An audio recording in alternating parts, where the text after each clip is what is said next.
बिहार विधानसभा चुनाव की तारीखों का ऐलान होते ही सियासी सरगर्मी तेज हो गई है। हर पार्टी अपने अपने वोट बैंक को साधने में जुटी है। कहीं वादों की बरसात हो रही है तो कहीं जातिगत समीकरण बैठाने की कोशिश जारी है।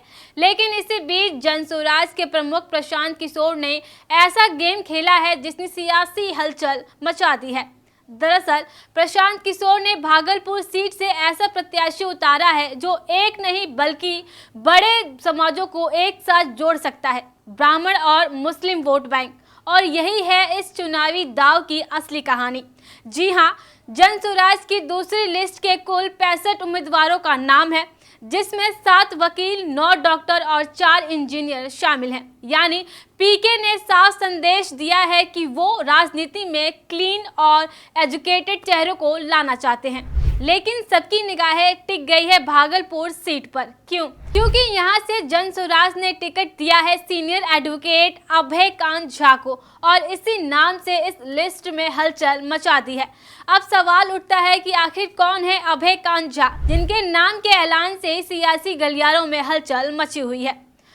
74 साल के अभय कांत झा भागलपुर सिविल कोर्ट के सीनियर एडवोकेट है और बार एसोसिएशन के अध्यक्ष रह चुके हैं। लेकिन असली वजह जिसके चलते उनका नाम सुर्खियों में है वो है उनका 1979 के भागलपुर दंगे से जुड़ा योगदान। कहा जाता है कि उन्होंने इस समय दंगा पीड़ितों, खासकर मुस्लिम परिवारों का केस बिना किसी फीस लिए लड़ा था। 880 से ज्यादा पीड़ितों को उन्होंने न्याय दिलाने में मदद की। यानी एक तरफ वो ब्राह्मण समाज से आते हैं और दूसरी तरफ मुस्लिम समाज के दर्द के साथ खड़े रहे। और शायद यही कारण है कि प्रशांत किशोर ने इसी सीट पर सोच समझकर दांव खेला है। भागलपुर की बात करें तो यहाँ करीब 26% मुस्लिम वोटर हैं। ऐसे में पीके का ये कदम ब्राह्मण मुस्लिम एकता का नया समीकरण गढ़ सकता है। अभय कांत झा की पहचान एक न्यायप्रिय, ईमानदार और सामाजिक कार्यों में सक्रिय व्यक्ति की रही है।